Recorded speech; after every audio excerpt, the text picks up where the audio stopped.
here at Florida Truck Driving School. I'm the first point of contact for students. I meet with incoming students, explain the program to them, go over their job placement options, talk about the different companies. We talk about options for tuition. They do the application here, and we start the initial processes of them coming into school.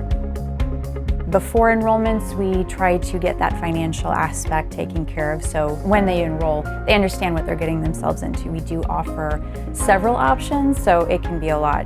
With the many options that we offer, there is a little bit of something for everyone. And while we absolutely can't accommodate all situations, our secret is being a small school. Being a smaller school, we're able to have that more hands-on approach, so I get to take the time to sit with you and go into what your personal situation is and try to maybe puzzle piece how to make it work. First week is all online, self-paced, and then week 2 and 3, they're here on site for class. By week 4, we aim to have them tested. So all in all, we hope to have you started, trained, graduated, and tested within 4 weeks. When potential students come in here, they don't know much about the industry.